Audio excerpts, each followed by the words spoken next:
Rádio Rio de Janeiro, a emissora da Fraternidade, passa a apresentar Luz na Penumbra, programa que leva ao seu coração a mensagem da doutrina espírita.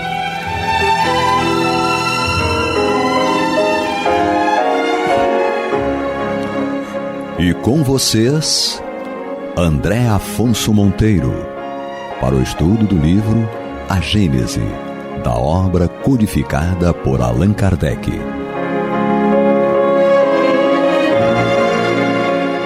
Olá, amigos ouvintes da Rádio Rio de Janeiro, sintonizados no AM 1400. Alô, amigos ouvintes também pela internet. Estejamos todos agora sintonizados no programa Luz na Penumbra, quando nós estudamos a obra de Kardec, A Gênese. Que sejam todos bem-vindos de coração.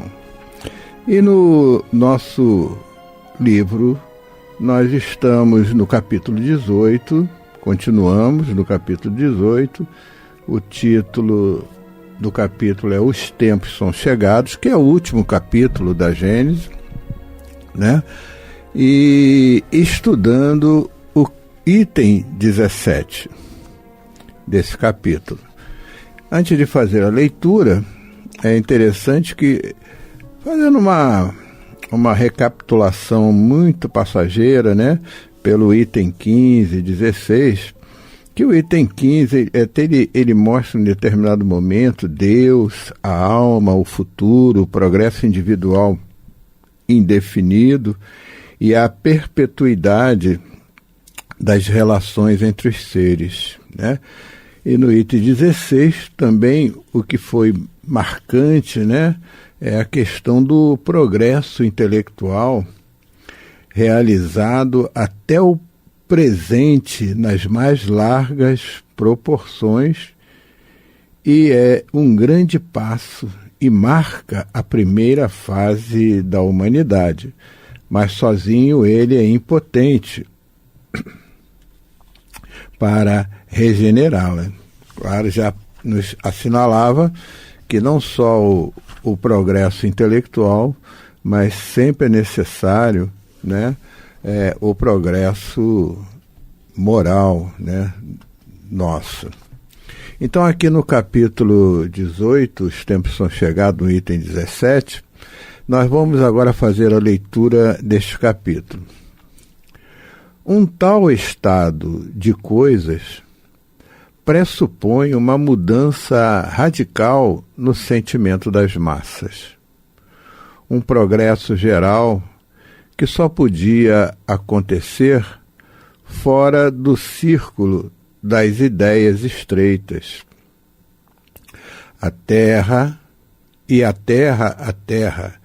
que fomentam o egoísmo. Em diversas épocas, homens de escola procuram impelir a humanidade por esse caminho, mas ainda muito jovem, ela se conservou surda e os ensinamentos que eles ministraram foram como a boa semente caída nas pedras. Hoje a humanidade está madura para lançar seu olhar mais alto do que havia feito para assimilar ideias mais amplas e compreender o que não havia compreendido. A geração que desaparece levará consigo seus preconceitos e seus erros. A geração que surge, retemperada, em uma fonte mais pura, imbuída de ideias mais sãs, imprimirá ao mundo o movimento ascensional no sentido do progresso moral que deve marcar a nova fase da humanidade. finalizamos a leitura aqui do item 17 e agora vamos fazer um comentário sobre esse item. Então, ele diz que um estado de coisas que pressupõe uma mudança radical no sentimento das massas, um progresso geral que só podia acontecer fora do círculo das ideias estreitas, ou seja, fora daquelas ideias baseadas, né, ainda em paixões muito enraizadas nossas, de orgulho, de egoísmo, né? Ou seja, ele chama de ideias estreitas. Então, o progresso ele não pode se basear nessa condição de ideias muito pequenas para que haja um progresso intelectual, né?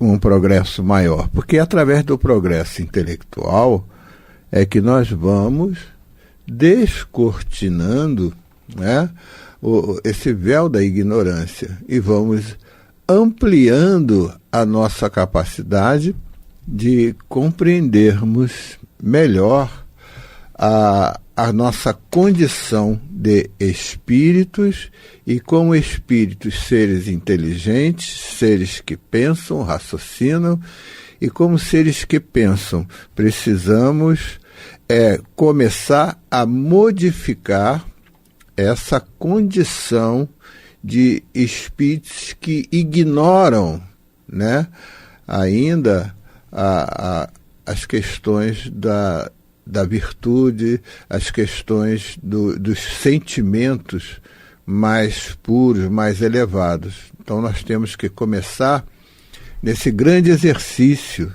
de trabalhar a nossa condição moral, nos baseando em quê?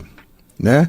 Nos baseando em que em diversos momentos na nossa humanidade, né, chegam espíritos de grande elevação que podem reencarnar e nos ajudar nessa condição de melhorar, de impulsionar mais a evolução da nossa humanidade, como também, mesmo que esses espíritos não reencarnam, mas eles desencarnados também, através da mediunidade, através da inspiração, da intuição, eles vêm trazendo ao homem reencarnado no planeta a condição de se melhorarem em vários setores da nossa sociedade, né? Seja na área da arte, seja na área da ciência, né? Seja em todas as áreas, nós vamos ampliando nossos conhecimentos e aí sim a grande massa da população vai também começando, né, de uma forma, embora gradativa, mas começando a caminhar para a sua elevação moral e espiritual. Então ele diz, em diversas épocas os homens de escola procuraram impelir a humanidade por esse caminho, mas ainda muito jovem ela se confirmou surda, e os ensinamentos que eles ministraram foram como a boa semente caída nas pedras. Aqui nos fazendo lembrar aquela passagem do semeador, né? A parábola do semeador, né? Mas é importante semearmos, né? Que embora haja a dificuldade, nós vamos lembrar até que Jesus, né, o nosso governador planetário, esteve aqui presente entre nós. Trouxe ele mesmo diretamente à nossa humanidade, ele participando aqui conosco, né, em corpo, em espírito, ele nos trouxe diretamente a grande mudança que a humanidade precisaria empreender na sua condição. no seu comportamento, né? Na grande chaga, né, em que precisaríamos converter em amor, né, que é o egoísmo, o orgulho, e que precisaríamos converter em amar ao próximo como a nós mesmos, né? Amar a Deus sobre todas as coisas, ame como eu vos amei, né? Então tudo isso foi ensinamentos diretos, mas que isso ainda, mesmo assim, ele foi imolado, foi crucificado. Então, quando ele diz às vezes que quando a humanidade está surda, muitas vezes, a esses ensinamentos, né? Muitas vezes, mesmo ela não querendo empreender naquele momento aquela mudança, a sua palavra, os seus exemplos, Jesus deixou semeado nos nossos corações. E nós não vamos esquecer que nós somos espíritos reencarnantes na Terra. E a cada reencarnação buscamos essa condição de elevação, muitas vezes um pouco demorada, mas haverá sempre um momento em que daremos um passo mais adiante, certo? E isso nos remete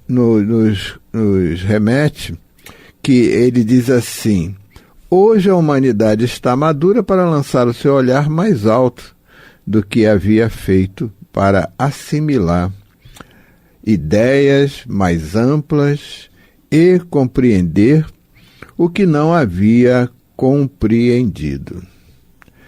Então, interessante, porque aqui ele já diz assim: quando o progresso intelectual ele vai se realizando, embora o progresso moral não o acompanha quase sempre, então o que acontece? O progresso intelectual vai fazendo com que nós raciocinemos, né? Usemos a nossa razão, a nossa lógica.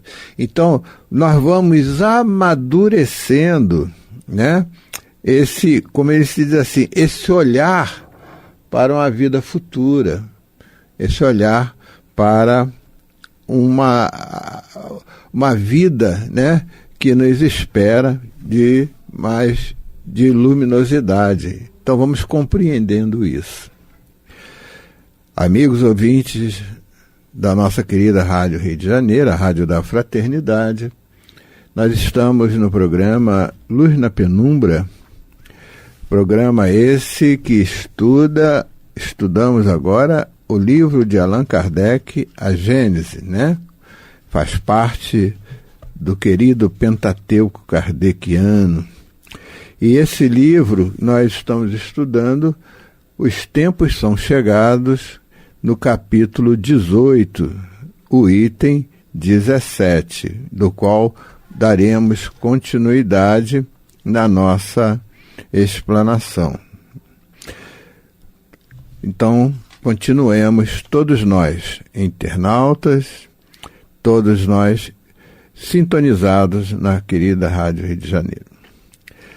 Então, até só recapitulando um pouco, né, no bloco anterior, hoje a humanidade está madura para lançar o seu olhar. Então, à medida que, né, nós vamos intelectualizando, né, nós vamos amadurecendo essa compreensão de olharmos mais para o alto, olharmos mais para a nossa vida futura, para a busca, né, da felicidade, né?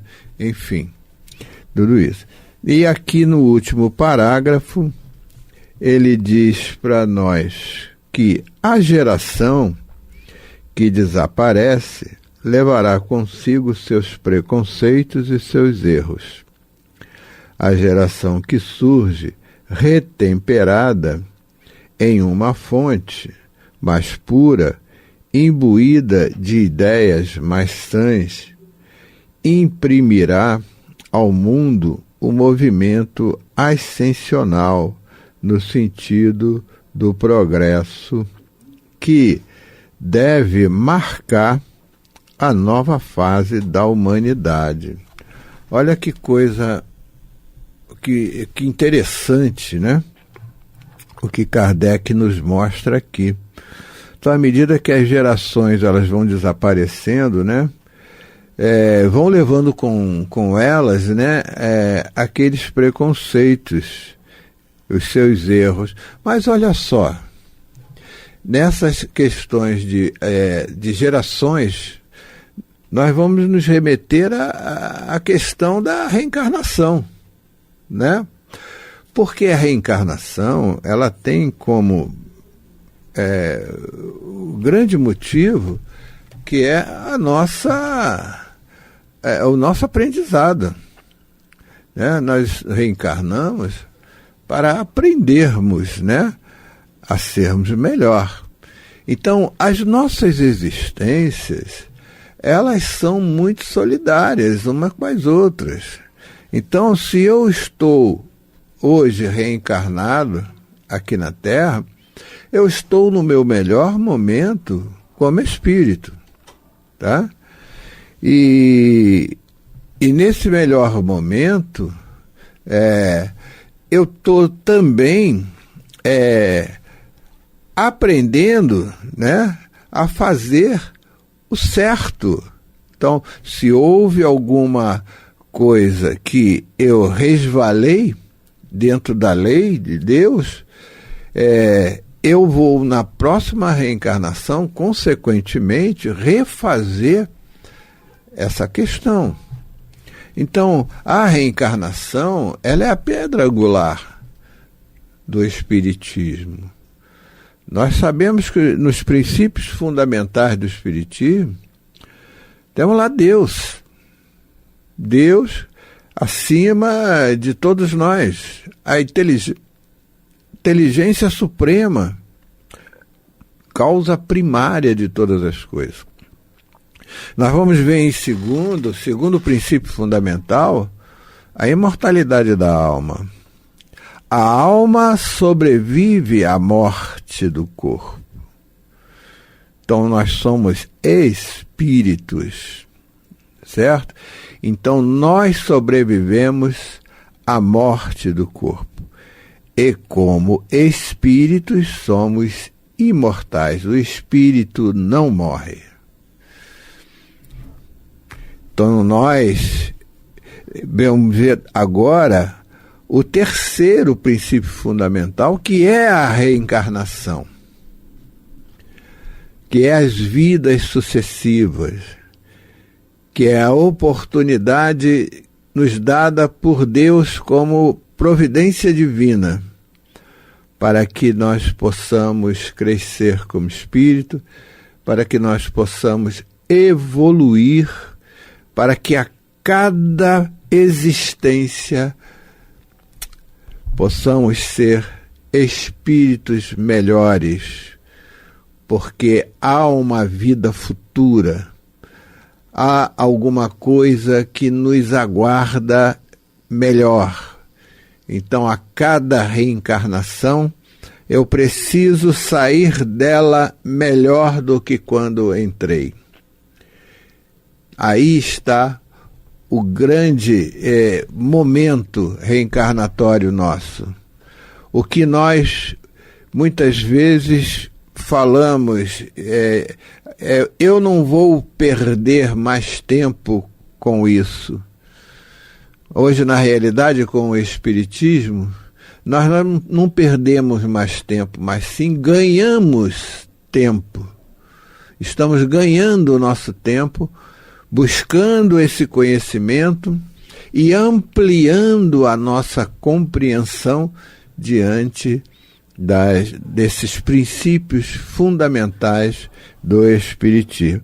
E tem até um quarto princípio fundamental, que é a comunicação entre os espíritos. Muito importante esse conhecimento, porque nós, espíritos, nos comunicamos. E como nos comunicamos, estejamos desencarnados ou encarnados. continuamos nos comunicar um com os outros. Os nossos laços de afetos, eles não se destroem com a morte do corpo. Porque o espírito sobrevivendo, nós estamos na nossa família espiritual ligada por laços de afeto com a nossa família corporal. Então, finalizando aqui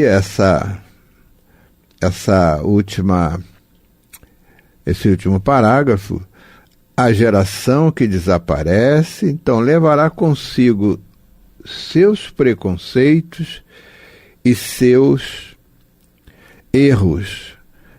A geração que surge retemperada, por quê? Porque nós também progredimos em estado errante, na erraticidade. Nós sofreremos o progresso, com toda certeza. Mas é aqui,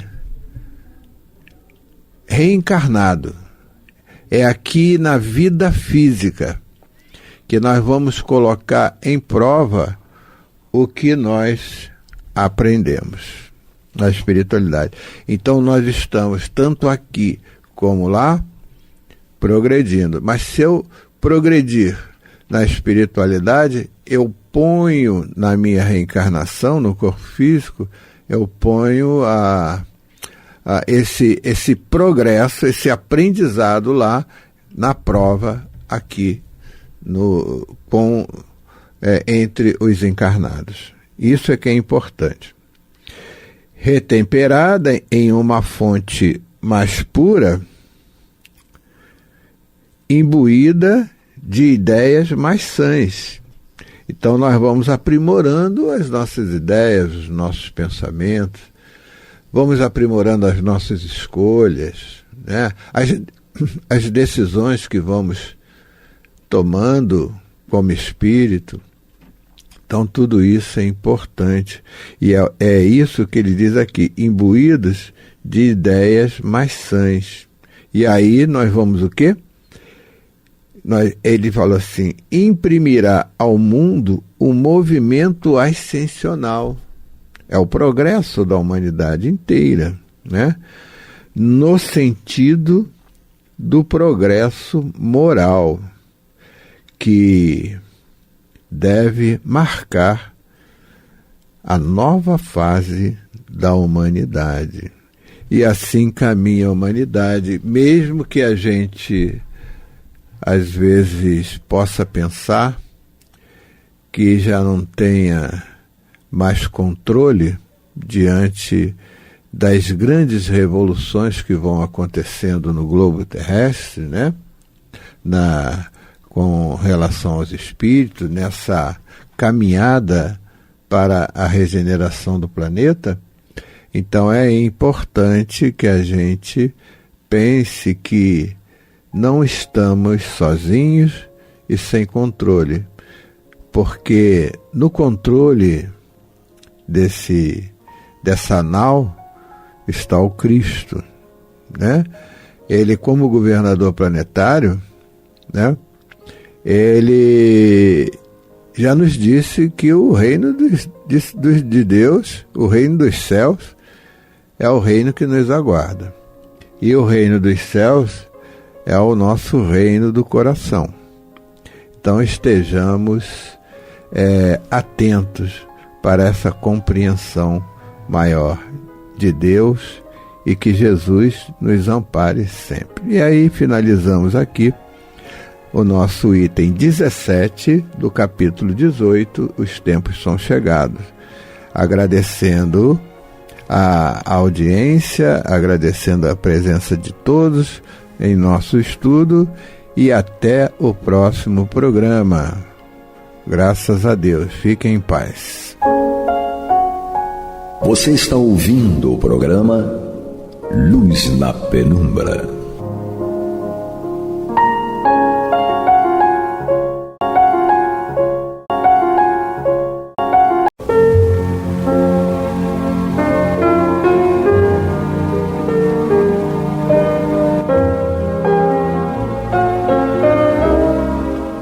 Rádio Rio de Janeiro está levando ao seu lar e ao seu coração a mensagem consoladora da doutrina espírita, através do programa Luz na Penumbra.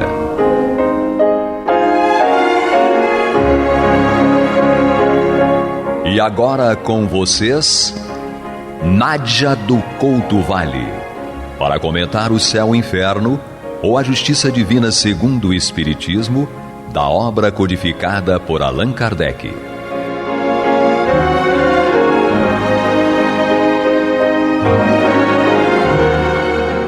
Amados e amadas ouvintes e internautas, que a paz de Jesus permaneça conosco hoje e sempre. Continuamos o nosso estudo juntos aqui pela Rádio Rio de Janeiro, a emissora da Fraternidade, nesta obra O Céu e o Inferno, a Justiça Divina segundo o Espiritismo.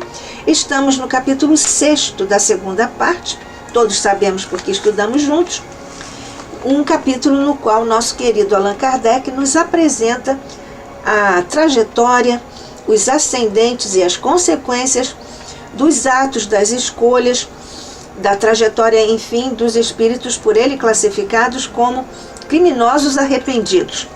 Nós estamos estudando um caso muito profundo, interessante e que tem um elemento absolutamente inusitado, praticamente inédito, praticamente pode ser até uma expressão um pouco feliz, mas é que é muito raro nós termos notícia de um espírito que veio de um planeta inferior, tendo passado na Terra por apenas uma encarnação e dentre os espíritos mais ferozes e selvagens em uma tribo antes de encarnar, como o espírito de Castelnaudary. Portanto, essa é uma oportunidade muito especial de nós acompanharmos as instruções, as orientações do Espírito São Luís e, evidentemente, através da perscrutação de Kardec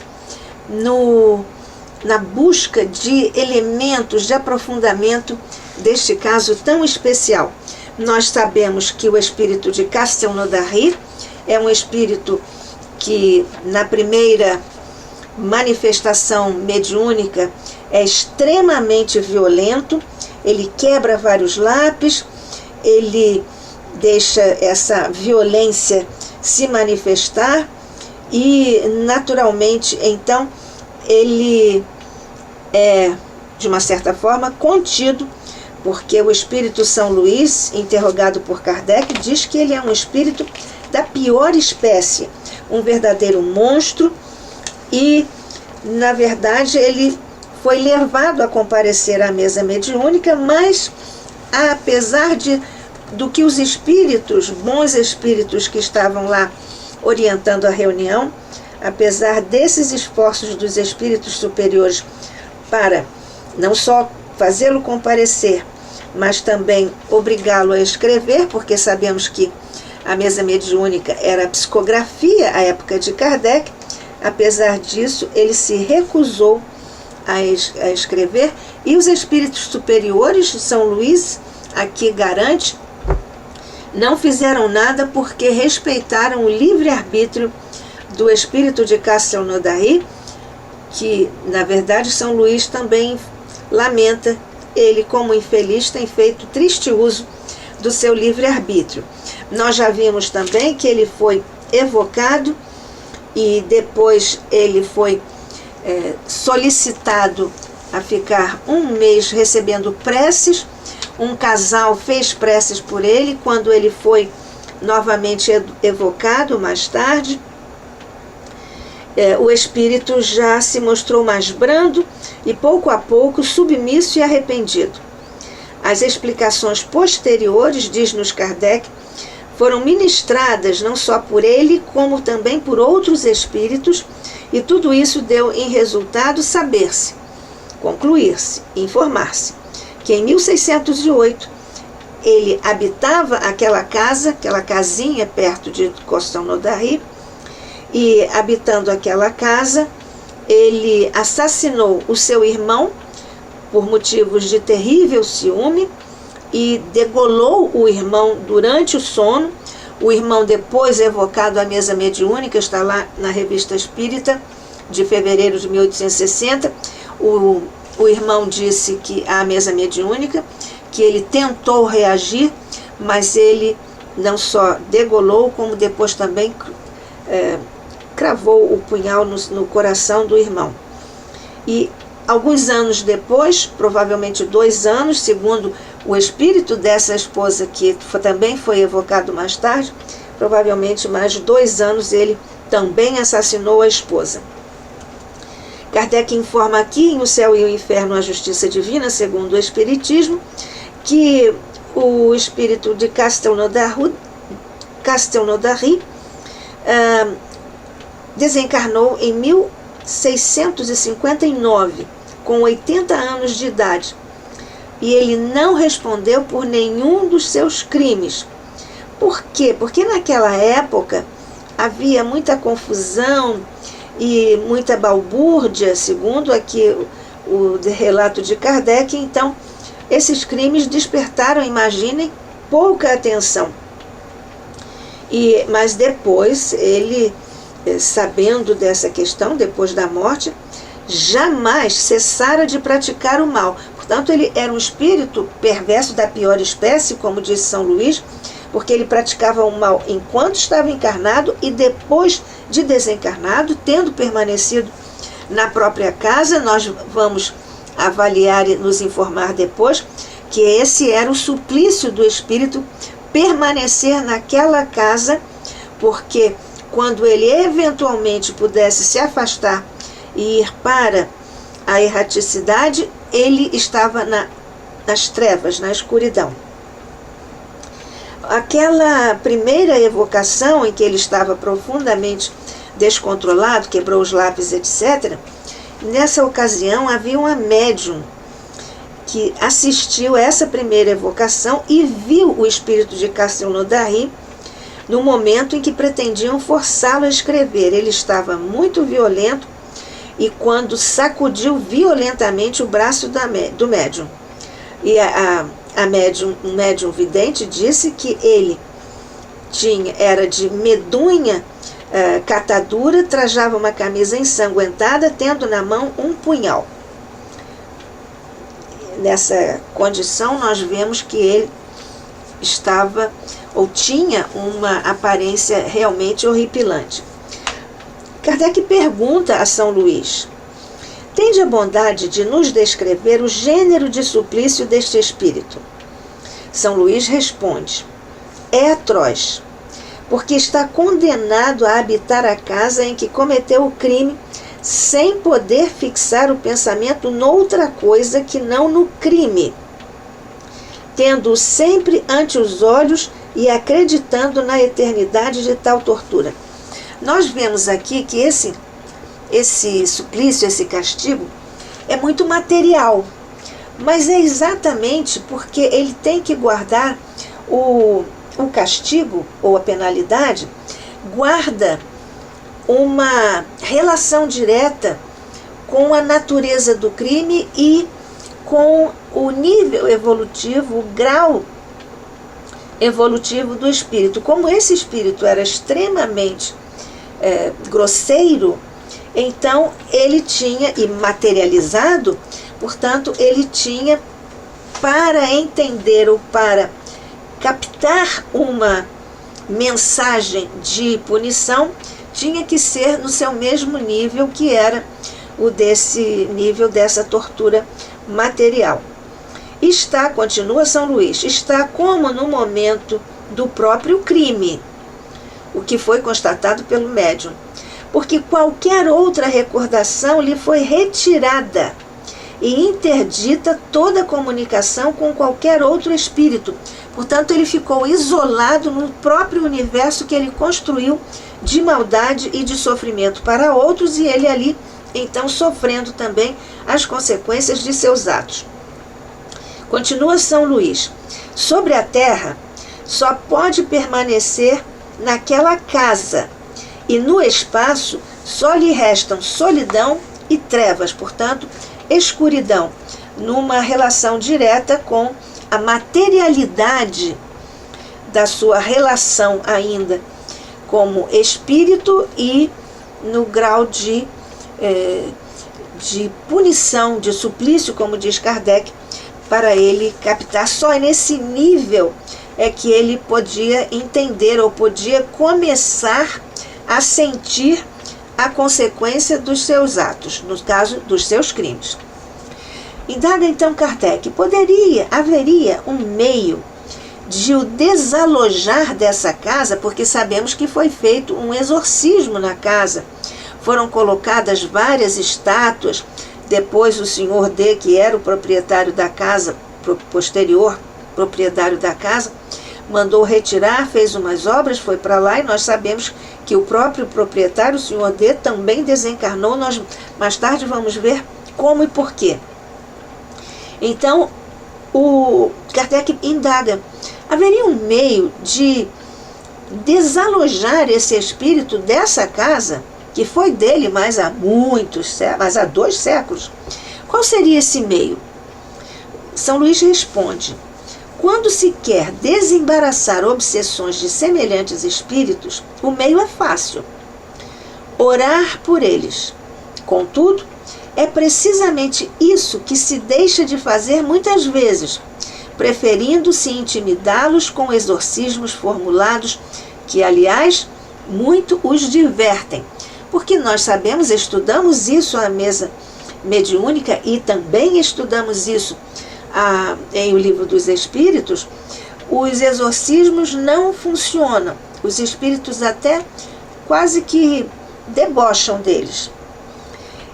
Segue Kardec, insinuando às pessoas interessadas essa ideia de orar por ele, fazendo-o também nós, conseguiríamos desalojá-lo? A resposta é afirmativa por São Luís. Mas reparai, diz-nos o São Luís, reparai que eu disse para orar e não para mandar orar. Porque há uma espécie de hábito, uma espécie quase de tradição, de as pessoas pedirem, você vai ao centro espírita, então ore por mim. O próprio não há nada de mais em pedir essa oração, mas o próprio tem também que orar. Ele é a pessoa mais diretamente necessitada de oração. Mas então ele próprio tem que abrir esse canal para pedir à espiritualidade superior essa possibilidade de receber esse refrigério que é a prece. A prece é também esse estudo que nós fazemos aqui pela Rádio Rio de Janeiro, a emissora da Fraternidade, eu, Nádia do Couto Vale, e você, amigo, amiga, ouvinte, internauta, estudando aqui, no caso, a trajetória, as circunstâncias, a situação do espírito de Castelnaudary. Então segue Kardec fazendo estes desdobramentos. Estando em tal situação há 2 séculos, apreciará ele todo esse tempo como se fora encarnado, isto é, o tempo parecer-lhe-á tanto ou menos longo do que quando na Terra? Resposta de São Luís: mais longo. O sono não existe para ele. Essa situação é para ele não ter nenhum momento de refrigério ou de afastamento no pensamento que ficou gravado e encravado no seu psiquismo. Por isso ele nem podia dormir. Disseram-nos que o tempo não existe para os espíritos e que um século para eles não passa de um instante na eternidade. Dar-se-á efetivamente esse fato para com todos os espíritos? Responde São Luís: não de certo, porquanto isso só se dá com os espíritos que têm atingido elevadíssimo grau de adiantamento. Para os inferiores, porém, o tempo é frequentemente moroso, sobretudo quando sofrem. Nós temos aqui a informação de que os espíritos superiores vibram em ondas muito curtas, muito velozes. E os espíritos inferiores, quanto mais inferiorizados sejam os espíritos, no caso aqui é patente a inferioridade ainda do espírito de Castelnaudary, por isso o tempo se alonga, porque então as ondas são longas e não são rápidas, como é o pensamento, como são as vibrações dos espíritos superiores. De onde vinha esse espírito antes de sua encarnação? Indaga Kardec. Esta aqui é uma circunstância muito particular da situação, do quadro que nós temos estudando esta trajetória do espírito de Castelnaudary.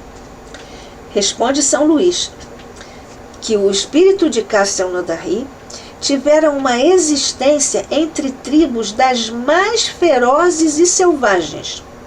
E antes disso, ele esteve em um planeta inferior à Terra.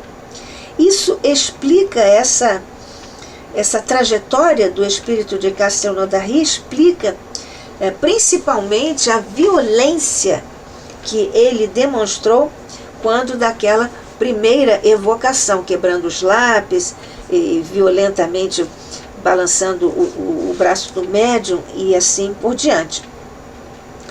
Agora Kardec continua investigando as nuances desse espírito e da sua situação no plano espiritual. Severamente punido agora por esse crime, sê-lo-ia igualmente pelos que porventura tivesse cometido, como é de se supor, quando vivendo entre selvagens. Ou seja, o que Kardec está querendo dizer é que será que ele, quando vivia, quando encarnado, entre aquelas tribos ferozes e selvagens, ele deve ter também cometido o crime. Mas então, naquele momento, quando estava encarnado nas tribos, entre os espíritos nas tribos ferozes e selvagens, tendo cometido crimes, ele teria tido o mesmo grau, a mesma natureza e a mesma duração dessa penalidade, dessa punição? São Luís responde.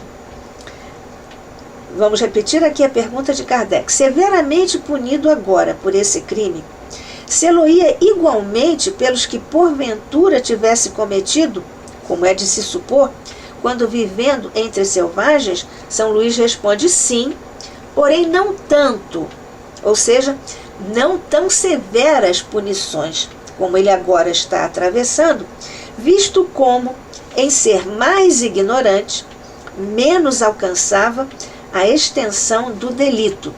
Porque, por isso Jesus disse, muito será pedido àquele que mais recebeu.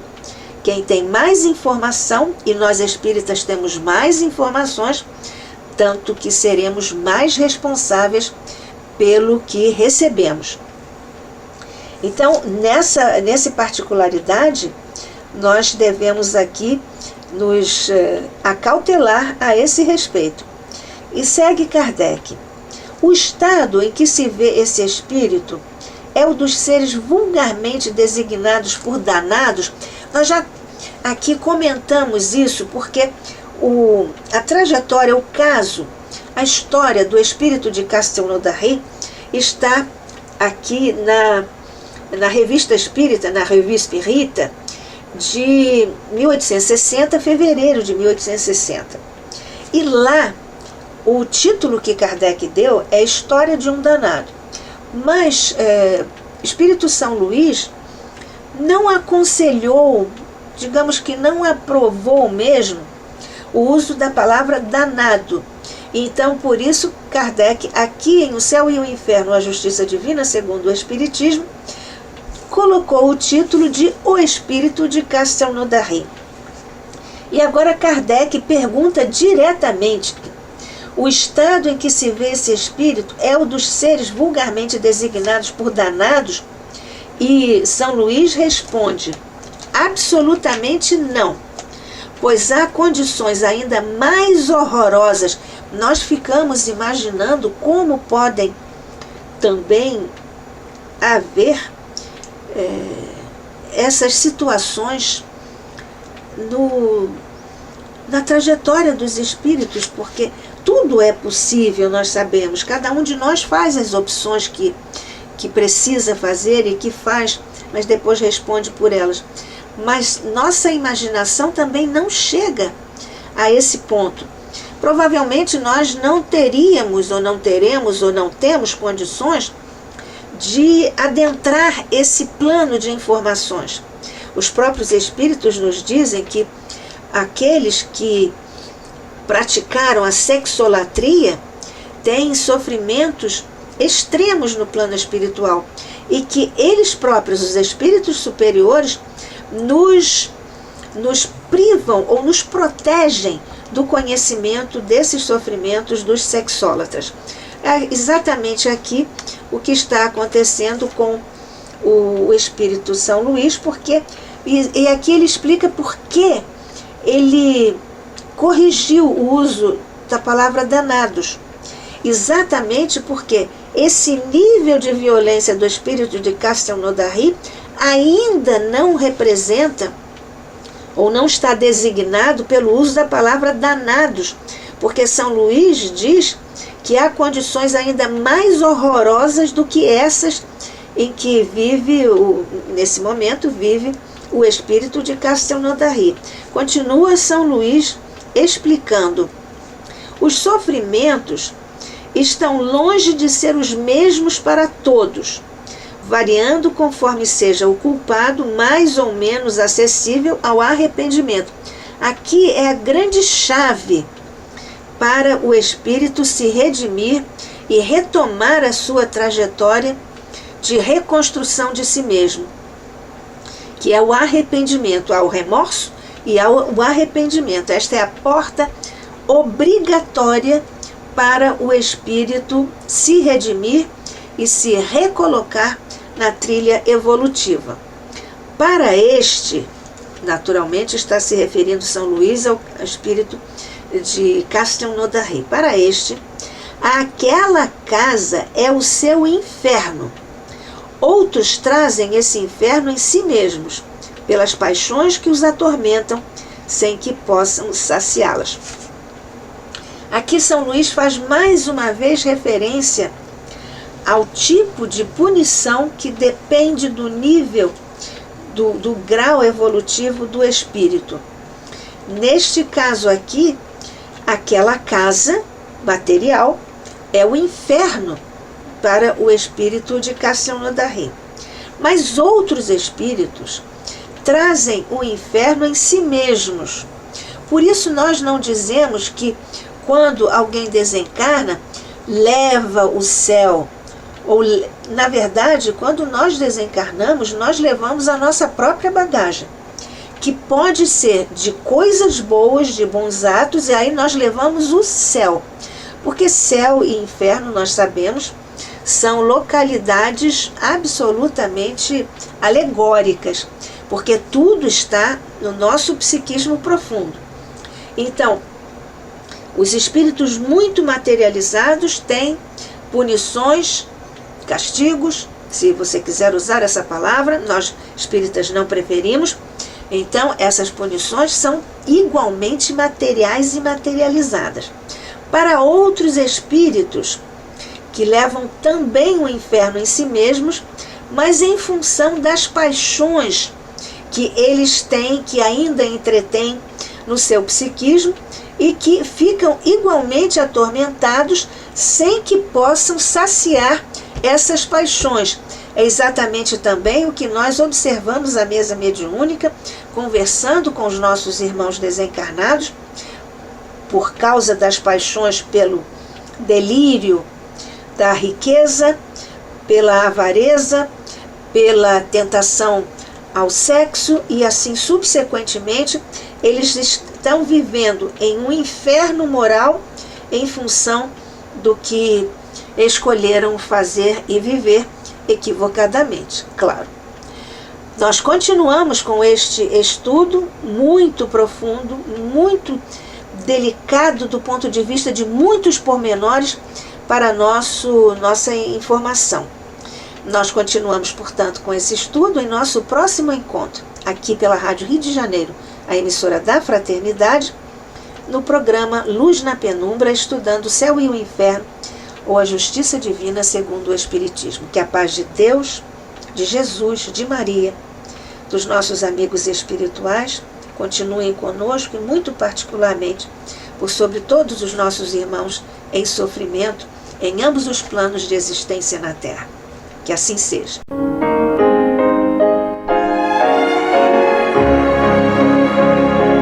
E vamos ouvir agora a prece de encerramento de nosso programa, na voz de Geraldo de Aquino. Jesus, dá-nos coragem para a luta, piedade para os insultos e misericórdia para as injustiças e ingratidões. Limpa nossa alma de inveja e ambições mesquinhas, de ódio e de vingança o nosso caminho. E que dentro em pouco, ao recolher-nos de novo ao calor do nosso leito, para que o sono nos dê a paz e o esquecimento das tristezas humanas, possamos sentir, Senhor, no mais íntimo de nosso ser, a doçura indefinível do Teu amor e a grandeza incomparável da Tua divina presença. Que assim seja.